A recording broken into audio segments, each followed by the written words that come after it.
Muy buenas tardes, mi nombre es Cintia Ciarresi, les doy la bienvenida al taller de la Chacra Vimpa titulado Manejo de riego, ¿qué haría Fangio con un rastrojero? A lo largo de las presentaciones que estamos a punto de ver, ustedes podrán ir enviando preguntas en la sección que ven a la derecha de sus pantallas y al finalizar la presentación les pasaré alguna de ellas a los oradores en base a la cantidad recibida y al tiempo que dispongamos. Intentaremos poder realizar todas y les recomendamos hacerlas en el transcurso de la presentación. No olviden pasar por el espacio de APRESID dentro del hall comercial, donde encontrarán entrevistas en vivo con especialistas, información de los programas de la institución y contenido exclusivo para los asistentes. Además, podrán contar con detalles sobre lo que estamos haciendo en cada chakra dentro de la web de APRESID. Sistema Chakras es un programa de APRESID creado para el desarrollo de tecnologías sustentables de triple impacto en los diferentes ambientes y sistemas de producción. Constituye una plataforma para la generación y transferencia del conocimiento y para la formación de recursos humanos a través de sus dos espacios, chakras y redes temáticas. Acciona a través del aprender produciendo sobre escenarios reales y planteos de soluciones crecientes y del protagonismo en red, integrando la experiencia del productor con el conocimiento científico, la visión empresarial y el apoyo institucional. La estructura de la chacra consiste en un grupo de productores, un gerente técnico y una mesa de expertos, los cuales son acompañados por una coordinación de APRESID. En esta charla nos van a estar acompañando el gerente técnico, Magalí Gutiérrez. Magalí es ingeniera agrónoma recibida de la Universidad Nacional del Sur. Además es productora agropecuaria en el sudeste bonaerense. Junto a Magalí nos acompaña Jorge Massieri, productor que representa a los miembros fundadores de la Chacra Vimpa. Jorge es ingeniero agrónomo recibido de la Facultad de Agronomía de la Universidad Nacional de Rosario, asesor privado en el sudeste de Córdoba en proyectos en el NOA, Entre Ríos, oeste de Córdoba, Río Negro y Uruguay. Y también es productor agropecuario, miembro de esta chacra y de la chacra Justiniano Pozzi. En la temática que se va a abordar en esta presentación, el experto que nos acompaña es Roberto Simón Martínez. Roberto es ingeniero agrónomo egresado de la Universidad Nacional del Sur, magíster en Ciencias Agrarias en la Universidad Nacional del Sur y doctor por el programa de Ciencias e Ingeniería Agraria en la Universidad de Castilla-La Mancha, España. Es investigador en el INTA, particularmente en la Estación Experimental de Valle Inferior de Río Negro, donde trabaja en riego y manejo de cultivos anuales. Ahora sí los dejo para que les cuente un poco más sobre qué estamos haciendo dentro de esta chacra. Buenas tardes para todos. Mi nombre es Jorge Luis Massieri, soy ingeniero agrónomo, asesor y productor del sudeste cordobés. En este caso voy a hablar como miembro fundacional y en representación del resto de los miembros de la chacra Valle Irrigado Norpatagónico. Para ponerlos en contexto y darle curso a la presentación. El título de la presentación, Manejo de riego, ¿qué haría Fangio con un rastrojero? El lugar donde estamos trabajando es la latitud 40, latitud sur, a orilla del Río Negro. La chacra se desarrolla ahí y nuestro esquema de producción es con riego total, ya que la precipitación es de 250 milímetros por año, con un desvío del 100%, y disponemos de un caudal promedio año de 800 metros cúbicos por segundo.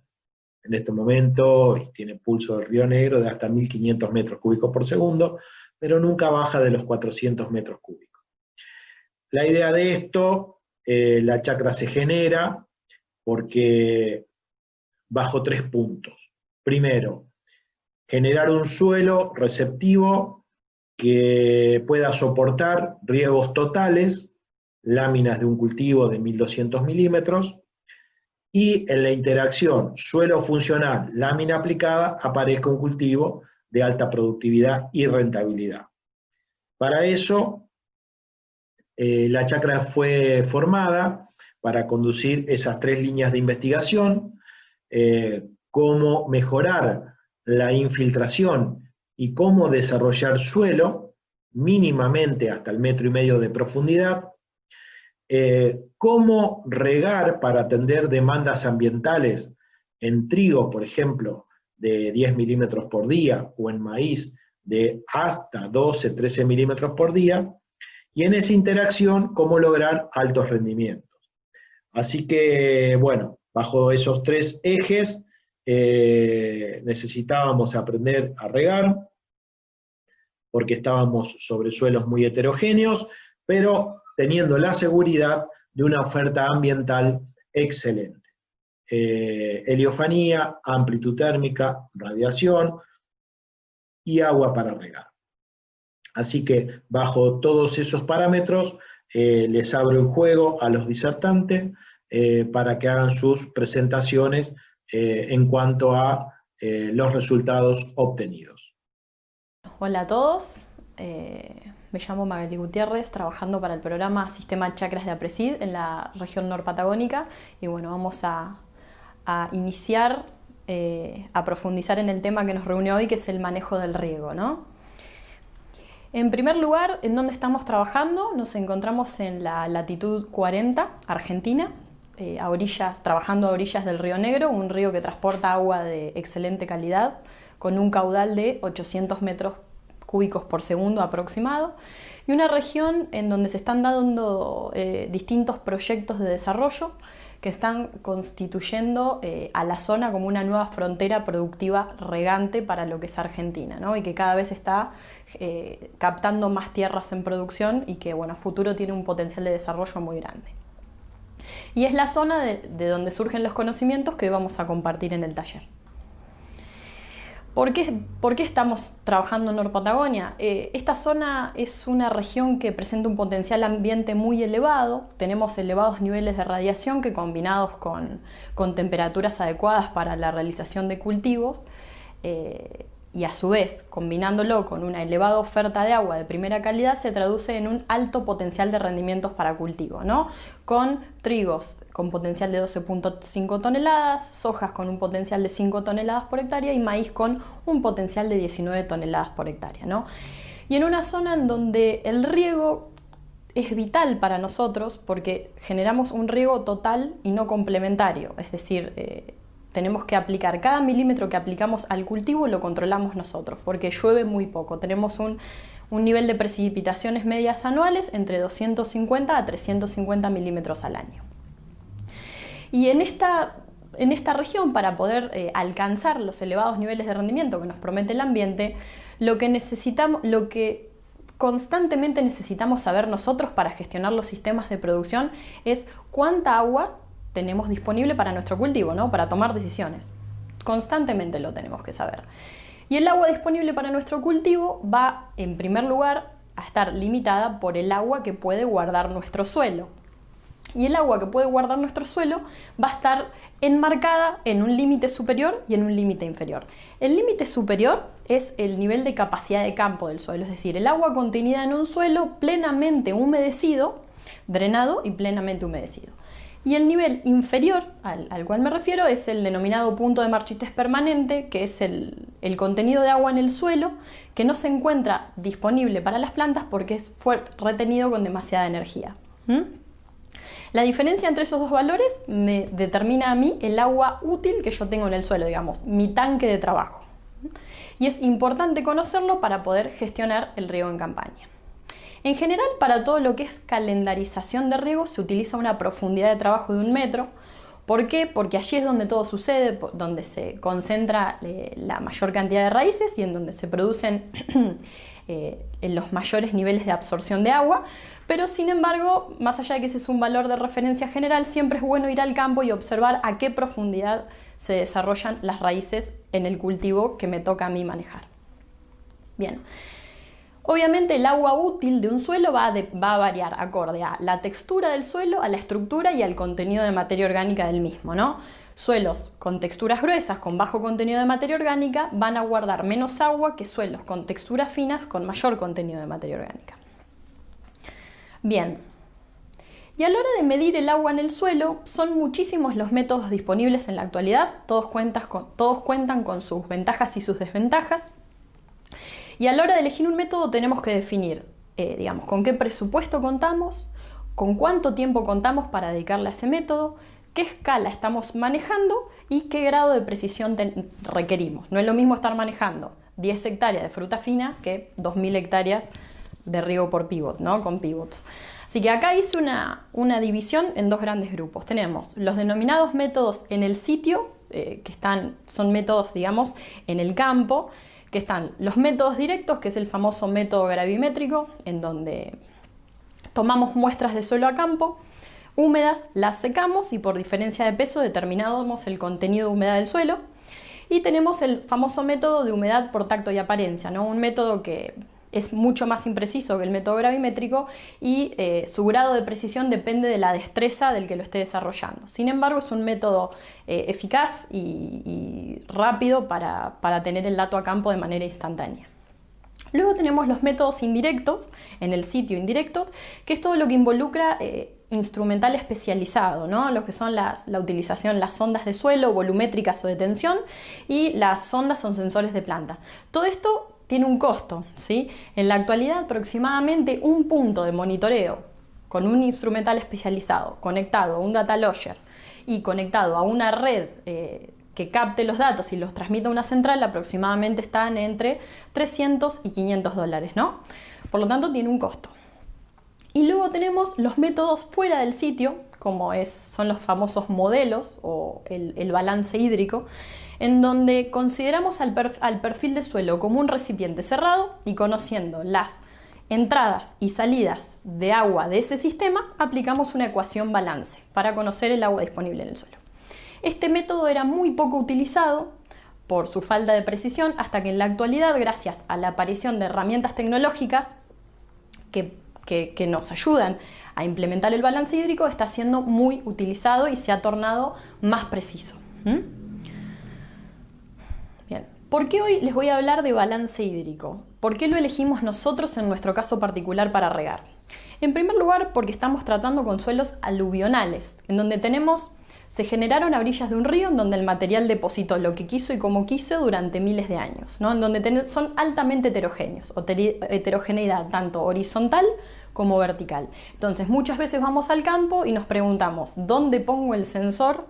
¿Dónde pincho el suelo? Para conocer la humedad de mi lote, en donde muchas veces observaciones puntuales nos han llevado a errores porque ese sitio puntual no representaba la realidad de todo el lote.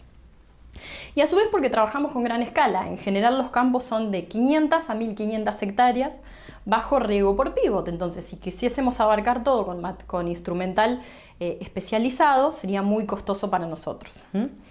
Es por eso que utilizamos el balance hídrico y hemos profundizado un poco el ajuste de manejo para implementar el mismo. Bien. El balance hídrico, ¿cómo realizamos nosotros nuestro balance hídrico? A ver, aplicamos una ecuación simple. Aclaro que trabajamos en riego por aspersión bajo siembra directa. Quizá en otros ambientes o en otros sistemas de riego hay que considerar otras variables, como lo que son aportes por napa o pérdidas por percolación profunda. Sin embargo, esta es la ecuación que nosotros aplicamos para trabajar. Partiendo de un nivel de agua inicial, el cual se mide, sumamos aportes que ya vienen principalmente de riego y de lluvias y restamos las pérdidas que sería la evapotranspiración del cultivo. Toda esa ecuación resulta en el agua disponible que tengo en la zona de influencia radicular. El principal cuello de botella que tiene el balance hídrico es determinar cuál es la evapotranspiración del cultivo, porque el resto surge de mediciones a campo o de registro de riegos y lluvias. El cuello de botella es la evapotranspiración del cultivo. La evapotranspiración del cultivo se calcula, ya es ampliamente conocido que se calcula a través de un valor de evapotranspiración de referencia, el famoso ET0, el cual lo brinda una estación meteorológica. Por lo tanto, es muy importante o tener una en el campo o tener un acceso fácil a alguna cercana, ¿no? Para tener el dato diario de evapotranspiración de referencia. Y a ese valor lo multiplico por un coeficiente de cultivo. El coeficiente de cultivo varía acorde al tipo de cultivo y varía a lo largo del ciclo del cultivo. Ese es el difícil de determinar. Por suerte, en la actualidad, el Kc se lo puede estimar a través del uso del NDVI, o el índice de vegetación por diferencias normalizado. Este índice es generado a través de sensores remotos ubicados en plataformas espaciales, y en la actualidad hay muchísimas herramientas gratuitas que me permiten a mí acceder a los valores de NDVI periódicos de un lote o de un sitio dentro de mi lote de trabajo, ¿sí? Y puedo acceder a este valor fácilmente con un régimen temporal, bueno, que varía acorde a la presencia o no de nubes, pero en general una vez por semana podemos tener el valor de NDVI del lote. Bien, ¿y cómo transformamos el NDVI en el coeficiente de cultivo? Bueno, acá les muestro una fórmula que presenta Calera en el 2016, que es una fórmula ampliamente validada para lo que son cultivos herbáceos bajo riego por aspersión que en máximo desarrollo alcanzan una cobertura completa de suelo, ¿sí?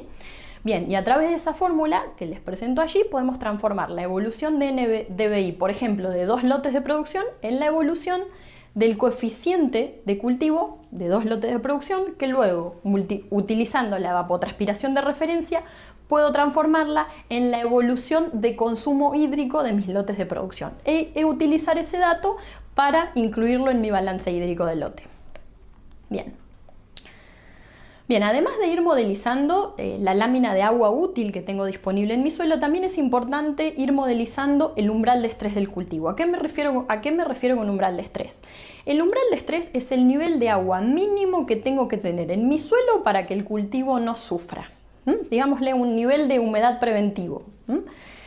Ahí les presento, el umbral de estrés es variable y se puede calcular diariamente, ¿sí? Ahí la bibliografía reporta fórmulas para calcularlo. Ahí les presento una para lo que es el cultivo de trigo o maíz, en donde hay que entender que el umbral de estrés varía con el ritmo de consumo por parte del cultivo, es decir, va a variar, depende el tipo de cultivo, el grado de desarrollo y las condiciones climáticas imperantes, ¿sí? Ahí les presento en el gráfico un ejemplo para lo que es la evolución del umbral de estrés de maíz en nuestra región, en la región norpatagónica, en donde observamos que en los inicios podemos dejar que el suelo se seque un poco más, que pueda caer a niveles del 40% de capacidad de campo, pero luego en periodo crítico y sobre todo a inicios de llenado tenemos que sostener niveles del 70% de capacidad de campo en el suelo para que el cultivo no sufra ningún tipo de problema. Bien. Y a través de la modelización de la lámina de agua útil en el suelo, ¿no?, y del umbral de estrés del cultivo, modelizando las dos, podemos ir gestionando el riego con la rienda corta. Y saber cuándo tengo que apretar el acelerador con el riego, porque se me está complicando la situación, o cuándo puedo estar más relajado. Ahí les presento un ejemplo de lo que es el balance hídrico de un lote de producción, en donde siempre el nivel de agua útil se mantuvo por encima del umbral de estrés del cultivo. ¿Bien? Y este lote de producción, la campaña pasada, rindió 10.150 kilogramos por hectárea de trigo. Bien. Obviamente, para acompañar el balance hídrico a campo hay que tener un acompañamiento al campo, no podemos regar desde la computadora, pero para acompañarlo no es necesario tampoco tener una sonda de neutrones para ir a medir la humedad del suelo, digamos. También lo podemos hacer perfectamente a través del método por tacto y apariencia, un método en el cual hay que hacerse bueno y ejercitarse, pero digamos, a través de la utilización de una imagen satelital podemos detectar sitios de lote que sean representativos de la situación general del lote y luego ir al campo y en ese sitio clavar el barreno y observar a través del método de humedad por tacto y apariencia qué nivel de agua estoy teniendo en mi suelo y quizá hacer una corrección al balance hídrico en caso de que sea necesario. Bien, y para ir cerrando, no todo termina con la cosecha. A través del registro y la observación de los balances hídricos de los lotes y de sus respectivos umbrales de estrés, puedo, una vez que finaliza la campaña, realizar una evaluación del riego, ¿no?, para tratar de buscar explicaciones agronómicas para la mejora continua de los sistemas productivos y de la gestión del agua, ¿sí? Acá les presento un gráfico en donde observan cómo los rendimientos del lote presentan una correlación negativa con el número de días en que el agua útil del suelo estuvo por debajo del umbral de estrés en periodo crítico y llenado, en donde pudimos aprender que para tener rendimientos elevados y estables a nivel de empresa todavía tenemos que mejorar mucho en el manejo del agua. Bien, y para cerrar, ¿Cómo hago para regar bien, no? A través del manejo de la lámina y de la frecuencia de riego tengo que garantizar la humedad de suelo por encima del umbral de estrés durante todo el ciclo del cultivo. Para eso solo necesito conocer un nivel de humedad inicial en el suelo, tener un registro de riegos y lluvias, tener acceso a una estación meteorológica que me brinde el dato de evapotranspiración de referencia, tener acceso a imágenes de NDVI para estimar KC y así estimar el consumo hídrico de mi lote, y tener un Excel, conocimiento y tiempo para realizar un balance hídrico, ¿no? Esto sería el rastrojero. Y para contestar un poco la pregunta que nos reunió hoy en el taller, ¿qué haría Fangio con un rastrojero?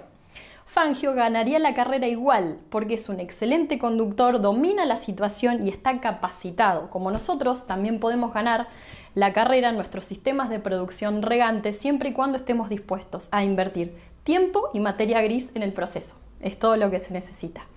Así que bueno, muchísimas gracias y bueno, ahora los dejo con Roberto Simón Martínez, que les va a contar un poco más acerca de esta nueva región productiva regante.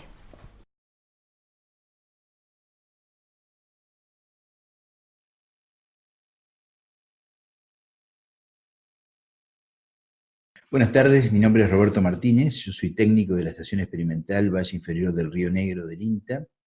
Trabajamos articuladamente con el sistema Chacras, con el grupo de valles norpatagónicos, en una región, digamos, que es objetivo de estas charlas. Repasando algunas consideraciones de la presentación anterior, se destaca la importancia de la temperatura y radiación relacionadas con la latitud y la disponibilidad de agua bajo riego. Esta temperatura y radiación generan un muy buen ambiente para altos rendimientos potenciales. El aumento de la superficie de riego, sin duda, está asociado a esos buenos rindes que son reales, potenciales o esperados. Estos rindes potenciales de maíz, de trigo, generan que, bueno, uno de los métodos de riego que haya crecido en superficie en forma significativa haya sido el de pivote central, el riego por aspersión por pivote central. Vemos que del año 2000 al 2015, de 20 equipos, se pasó a 106 dentro de esta región descripta, lo que implica de 1.200 hectáreas llegar a las 6.500 hectáreas, el orden de las 6.500 hectáreas. Desde el 2015 al 2020 también hubo un incremento relacionado principalmente con que las explotaciones aumentaron su número de equipos. Todos los componentes ambientales y genéticos son necesarios para un alto rendimiento, asociados a un buen manejo. Dentro de este manejo está el manejo del agua, que fue, digamos, objetivo de la presentación anterior.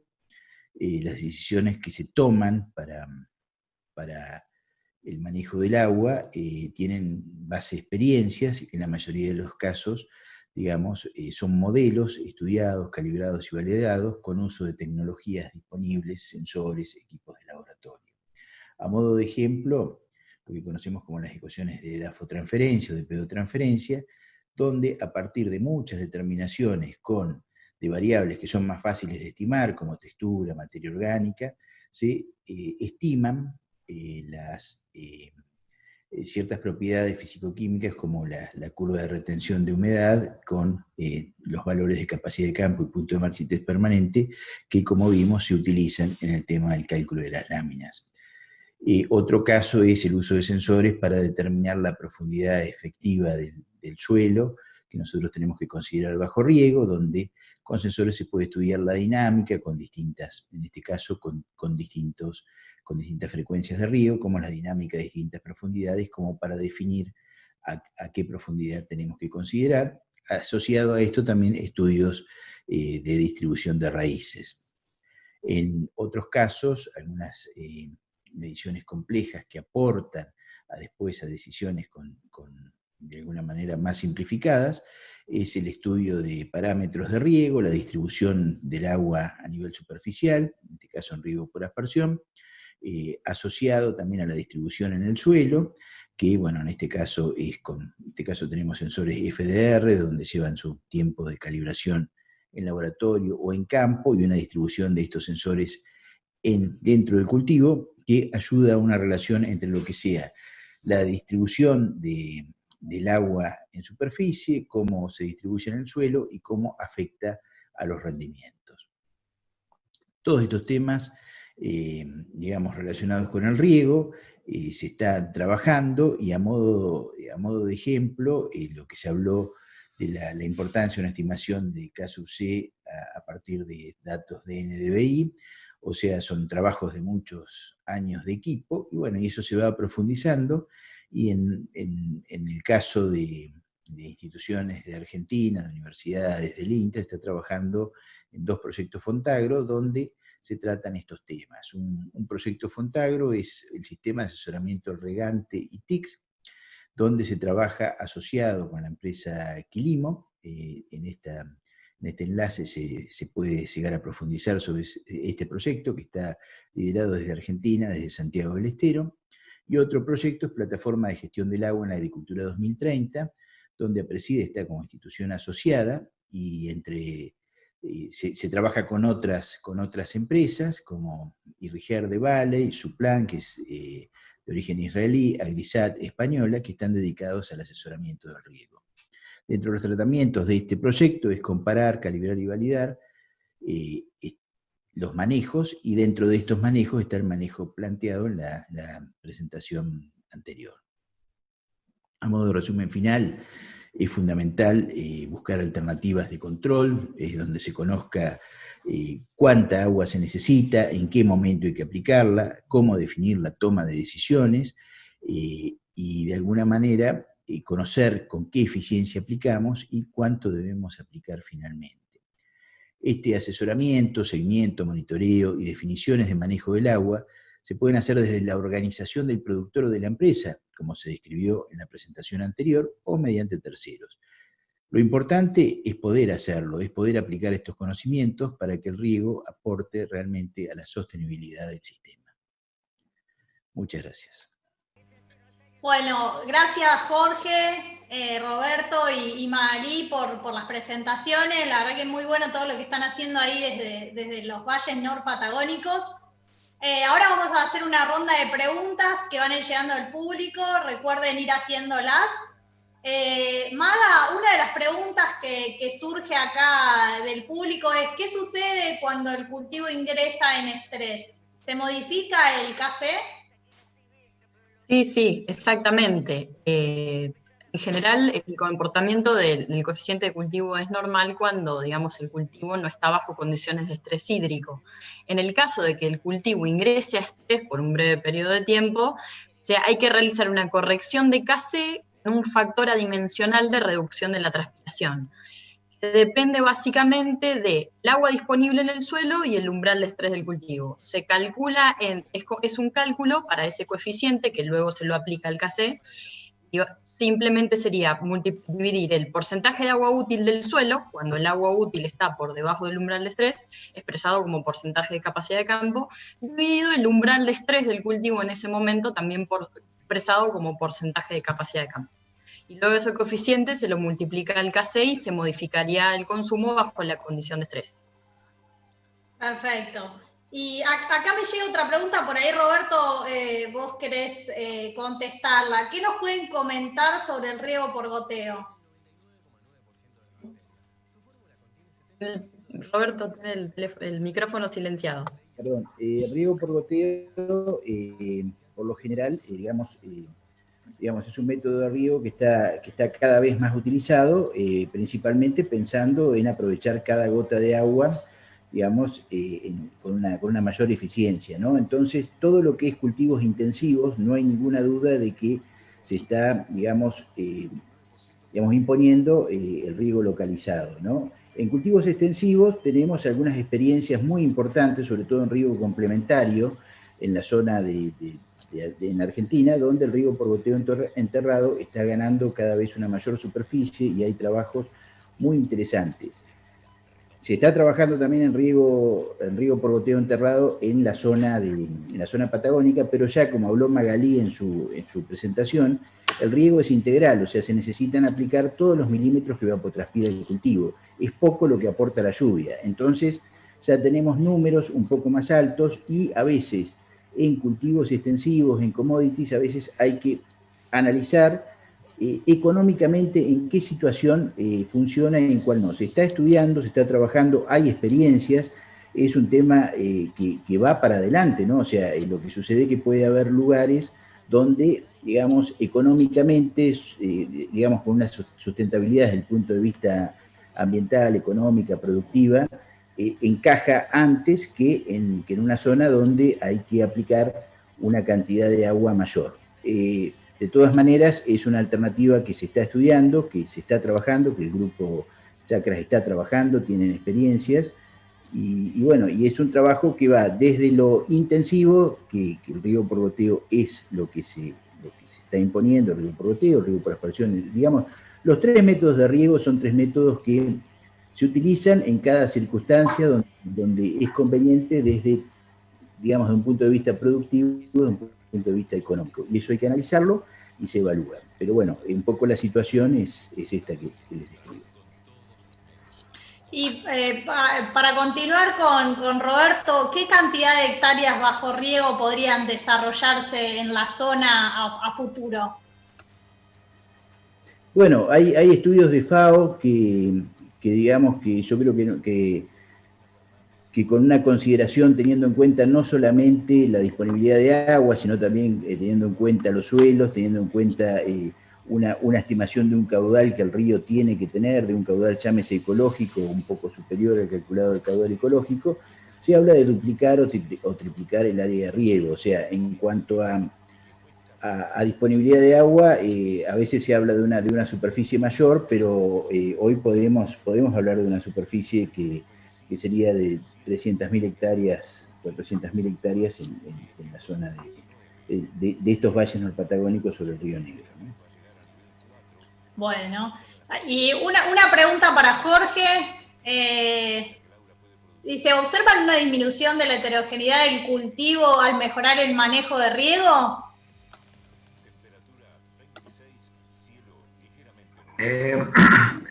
La heterogeneidad del cultivo va disminuyendo en la medida que tengamos buenos cultivos otoño, invierno, primaverales, que eso lo que se hace es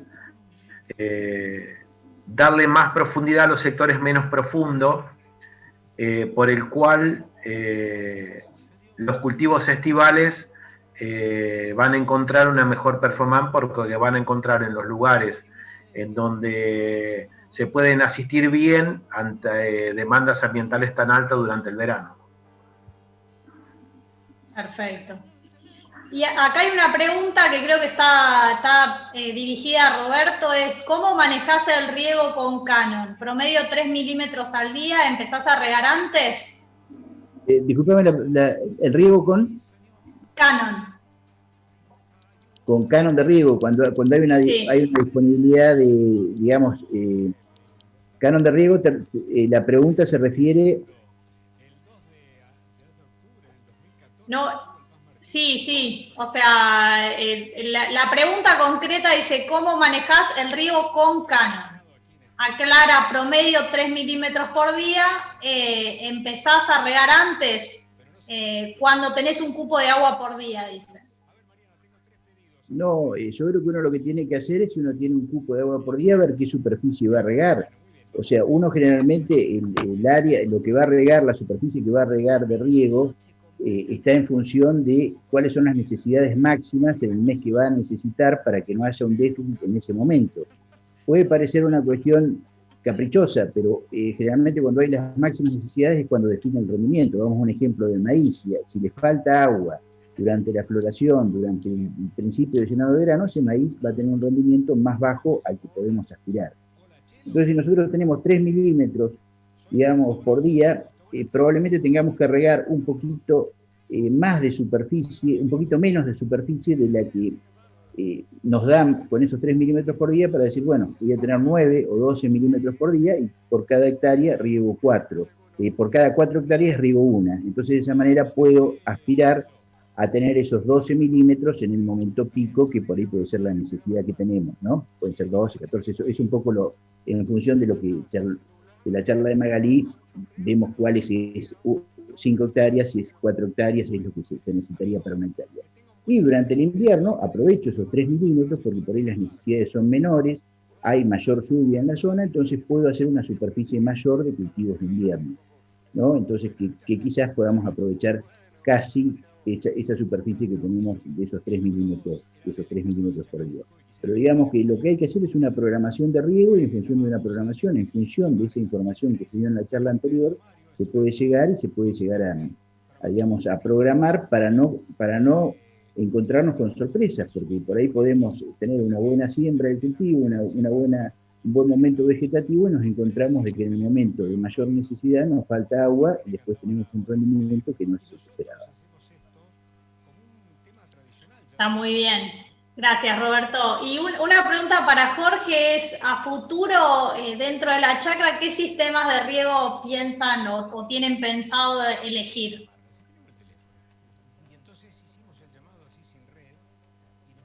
Yo creo que ya está definido que el sistema de riego tiene que ser presurizado por aspersión. Al principio teníamos muchas dudas, pero hoy ya lo tenemos completamente claro y tiene que tener una lámina mínima diaria de 14 milímetros y lo que resta por definir, según la heterogeneidad del suelo que le toque formar, es el tamaño del pivot. Será de 70, si será de 80 o si será de 90 hectáreas. Pero lo que ya no se discute, teniendo energía, que el riego debe ser presurizado por aspersión. Perfecto. Maga, una pregunta para vos. ¿Hay alguna otra manera de utilizar el NDVI para guiarse en el manejo del riego? Bien, sí. Bien. Lo que mencionamos hoy es una de las maneras. El NDVI también se correlaciona directamente con lo que es la fracción cubierta del suelo. De ahí parte después su ajuste hacia estimar el KC. El NDVI, lo que se puede hacer también es utilizarlo para estimar la fracción cubierta del suelo, que tiene una relación lineal, la cual está muy estudiada ya, y determinar etapas de desarrollo de cultivo, ¿no? Cuando estamos entre el 0 al 10% de cobertura, cuando estamos entre el 10 y el 80% de cobertura, y luego cuando desde el 80 a 100% bajamos nuevamente al 30% de cobertura hacia la etapa final. En cada una de esas etapas, una vez definidas, se pueden aplicar los KC de FAO. No aplicar el KC quizá la ecuación de Calera, sino aplicar los KC FAO con sus ajustes. Obviamente también están en la bibliografía. El KC de FAO inicial, quizá ajustarlo, se presenta ajustes con, por ejemplo, el porcentaje de cobertura del suelo. Si el porcentaje de cobertura del suelo es alto, hay que medirlo. O también muchas veces en relación a qué manejo de riego vamos a realizar, también se lo puede modificar también. O, por ejemplo, un KC máximo de cultivo, quizás 1,2, pero estamos en una semana en que transitamos muchísimo viento y baja humedad relativa, y hay ajustes para, digamos, acomodarlo a esas condiciones y debería ser superior. Entonces, se puede, hoy revelé una de las maneras, pero se lo puede utilizar de otras formas también. Perfecto. Y acá otra de las preguntas que me llega es cómo es el periodo libre de heladas y cuando siembran el maíz buscan híbridos precoces y variedades de soja súper corta. Ahí el que preguntó eso nos conoce un poco. A ver, el periodo libre de heladas es aproximadamente entre el 23 de octubre y el 9 de abril con un 10% de riesgo, ¿sí? La ventana es muy corta. Lo que apuntamos con maíz no son ciclos cortos, son intermedios a un poquito más cortos que lo intermedio, quizás ciclos de 118 días y no de 124 días como los ciclos completos, sino un poquito 118, 115 días, para que el periodo del cultivo ingrese cómodamente en el ciclo y a su vez que el secado del grano no se nos haga tan complicado en épocas de tanto frío, ¿no? Y respecto a soja, lo estamos trabajando, es una muy buena pregunta, ya dimos un taller de soja, estamos buscando el ciclo más corto del mercado con el cual tenemos disponible la 3312 y es inadecuada para nosotros, así que estamos experimentando en ciclos más cortos a ver cuál es la adecuada. Pero la idea es acortar ciclo en soja porque si no, la soja nos ubica su periodo de llenado en momentos en donde la radiación y la temperatura decaen y se nos complica la productividad del cultivo. Está bien, buenísimo. Roberto, ¿en qué líneas están trabajando en el INTA en la actualidad con respecto al riego? Bueno, nosotros estamos trabajando en lo que es la agronomía del agua, principalmente relacionado principalmente en el uso del agua hacia la sostenibilidad del sistema, ¿no? Nosotros, digamos, manejar el recurso, pero que aporte a lo que sería, digamos, económicamente, socialmente y de alguna manera ambientalmente, cumpla con las condiciones que la sociedad hoy está pidiendo, ¿no? Entonces, bueno, todo lo que sea manejo de eficiencia de riego y de los métodos de riego, sobre cómo se pueden manejar más eficientemente, es parte de las líneas de trabajo que se tienen. Estamos trabajando, digamos, en la zona en ese tema, y a nivel nacional en el INTA también se está trabajando, y en la articulación de equipos de trabajo, ¿no? No siempre hay mucha gente que está trabajando en cada estación experimental en riego, entonces hay una articulación importante donde muchas veces las especialidades están en otra experimental de la que uno está trabajando, y bueno, hay una comunicación para poder tener una masa crítica, digamos, entre toda la institución, ¿no? Y se está trabajando tanto en lo que sea parcelario, en lo que sea, digamos, el manejo del riego. Hay grupos de trabajo que están trabajando ya en cuestiones más específicas, en cuestiones fisiológicas, que están trabajando con proyectos por ahí no específicos de riego, pero que están relacionados y que se está trabajando en conjunto con la gente, con los especialistas más en riego. Y también se está trabajando en todo lo que es el riego relacionado con lo extraparcelario, con lo territorial, con el manejo del agua, con el tema de los consorcios de riego, donde hay una relación de lo que serían los indicadores de desempeño para que el agua llegue, digamos, de alguna manera a la parcela, tanto en ríos colectivos, donde, digamos, donde están los primados de riego, los cánones de riego, como fue esa pregunta, como también en riegos, digamos, individuales, donde, bueno, todo el manejo del agua, todo el manejo de la cuenca es muy importante, como para trabajar todo desde el tema cuenca. Digamos, nosotros estamos trabajando específicamente en riego, pero hay otro grupo de trabajo dentro de INTA que está trabajando con un proyecto de cuenca, por ejemplo, y hay una articulación para, digamos, que las cosas que se hacen estén, digamos, de alguna manera relacionadas dentro de un manejo integral de lo que es el agua. En general, esas son las líneas. No es el objetivo la eficiencia, sino que la eficiencia es un indicador para que el agua se use de forma sostenible. Perfecto. Y acá una pregunta que por ahí Jorge o Magalila puede contestar. Dice, una vez que conozco el agua disponible de mi suelo, ¿cómo hago para decidir cuándo regar al cultivo en los días siguientes? Bien. Si querés, Jorge, respondo yo, después si querés sumar algo. Bueno, a ver, lo que hoy comentamos en la charla, lo que uno construye, lo que puede construir es un balance hídrico y un umbral de estrés que en la actualidad a mí me posicionan en una foto de cómo estoy hoy con la humedad de mi suelo. Hasta que no exista inteligencia artificial para tomar decisiones a futuro de riego en donde yo pueda cargar la información a un sistema y ese sistema lo gestione por mí, vamos a tener que usar nosotros nuestras capacidades y nuestro tiempo. Lo que yo sugiero respecto a eso para todo lo que es planificación futura es, uno, al construir un balance hídrico, haga datos reales de lo que ya sucedió para tratar de estimar el agua hoy. Lo que puede hacer a futuro es, por ejemplo, en la siguiente semana, descargar datos climáticos promedio, cómo van a ser esa semana en relación a data climática registrada local. Puedo cargar también, en su base también, en base a eso puedo estimar cuál va a ser mi umbral de estrés en relación a cómo está mi cultivo hoy.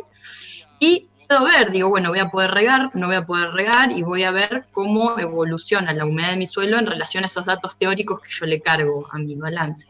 Nosotros lo usamos mucho para planificación de inicio de campaña, eso para decir, bueno, si las condiciones fuesen estas, ¿qué pasaría en este escenario? ¿Qué pasaría en este escenario? Y luego uno está preparado para tomar decisiones cuando, bueno, llega la situación real. Pero bueno, es todo construirlo en base a data teórica que uno puede acceder o construir, si no, con el registro de la propia al transcurrir los años. Perfecto. Y otra de las preguntas es, ¿cuántos milímetros hacen falta para un trigo, maíz y soja para lograr el máximo margen bruto? ¿Qué costo tiene el milímetro? ¿Es con gasoil o electricidad? Bien, bueno, vamos a profundizar ahí. Milímetros requeridos de consumo para un trigo aproximadamente estamos en el orden de los 600 milímetros sí. Un maíz aproximadamente 850 milímetros consumidos y para una soja alrededor de 650 a 700 milímetros consumidos, ¿sí? El costo de milímetro varía, obviamente depende de las condiciones. Todo lo que es la condición del Valle de Negro Muerto, donde se hacen experiencias, hay uno de los campos de la chacra que el nivel de los campos está casi a nivel del río y no tenemos que elevar demasiado el agua para regar, ahí estamos riego a gasoil porque no tenemos electricidad y tenemos un costo operativo de combustible y lubricante de aproximadamente 45 centavos de dólar el milímetro, ¿sí? Mientras que en sitios donde tenemos luz, quizás hacia valle inferior, pero tenemos que bombear el agua 40 metros para arriba, porque llevarla por encima de una barda, que es otro de los campos con los que trabajamos, ahí tenemos un costo operativo aproximado energético de 55 dólares por milímetro, solo de costo operativo. ¿Sí? Ahí creo que quedó respondida la pregunta. No sé, Roberto, si querés. Eso respecto a aspersión. El riego gravitacional tiene un costo menor, no es el principal desarrollo, no es el fuerte de desarrollo de la chacra. Quizás, Roberto, ¿querés comentar un poco algún costo de riego en valle inferior con riego gravitacional? El micrófono. No, digamos, en general, el riego gravitacional, al tener menos presión, así se bombee, es un costo menor. Esos son, en su momento habíamos hablado de algunos costos de la chacra, creo que del orden de los 10 centavos, no me acuerdo, Magalí, eso era. Y a nivel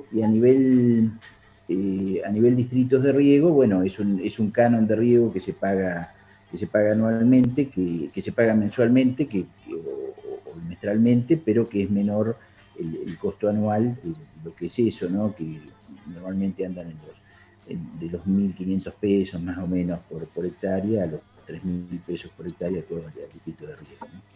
Esos son un poco los costos. Lo que sucede que, bueno, que en ese caso todo el manejo del riego es gravitacional desde una boca toma que es agua hacia arriba, entonces, bueno, no hay un costo energético, ¿no? Con las ventajas que es esa y desventajas que tiene por otro lado, o sea que un poco con las diferencias que después tenemos para aplicar el riego, ¿no? Me quedó un aporte en una pregunta anterior.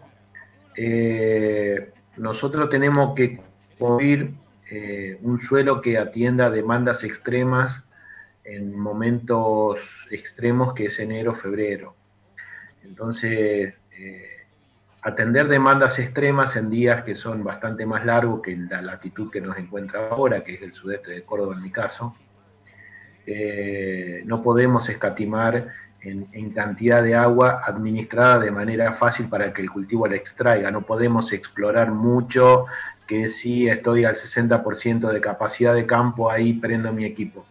Yo tengo que estar siempre atendiendo con niveles de capacidad de campo por encima del 60%, muy cómodo para cuando la demanda ambiental durante un día se parece a 10 milímetros, puntualmente en corto tiempo el cultivo no entre en algún estrés térmico acompañado de un estrés hídrico. Por eso no es tan lineal y tan fácil de entre comillas, escatimar en la lámina aplicada, ¿no? O en la lámina disponible. Perfecto, gracias, Jorge. Bueno, acá hay otra pregunta, dice, ¿la fertilización nitrogenada y azufrada es toda por fertirrigación? A ver, muchos detalles técnicos de la zona, qué bueno, preguntan. La fertilización hasta la actualidad se trabaja con urea boleada, o sea, hasta ahora. No significa que a futuro el productor, obviamente está aprendiendo muchas cosas, evolucione hacia aplicaciones de nitrógeno con el pivot de manera más fraccionada. Eso está contemplado, pero hasta ahora es urea al boleo. Generalmente en dos aplicaciones fraccionadas, tanto en trigo como en maíz.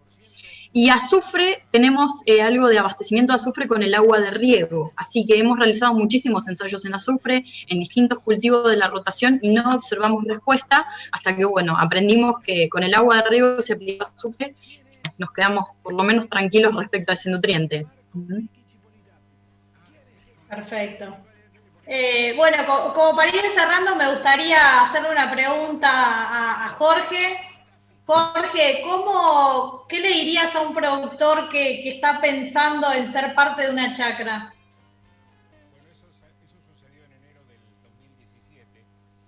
El micrófono Jorge, silenciado. tenés eso.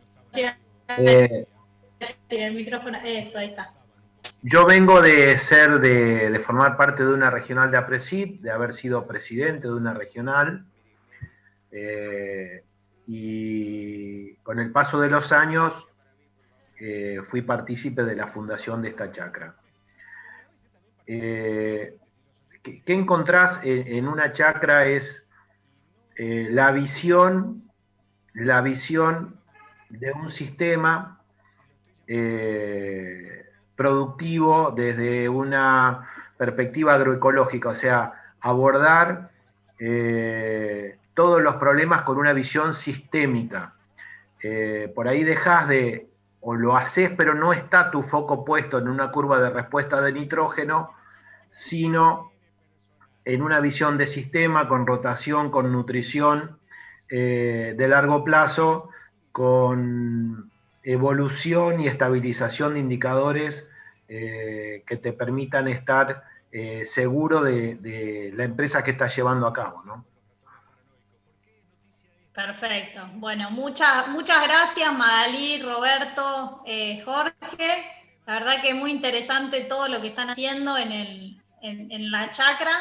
Les agradezco y bueno, nos mantenemos en contacto. Cualquier cosa, si hay algún oyente del taller que no llegó a hacer ninguna pregunta, tanto Magalí como Roberto como Jorge van a estar disponibles por la plataforma, los pueden contactar y hacerle las preguntas que por ahí quedaron pendientes. Muchas gracias. Gracias.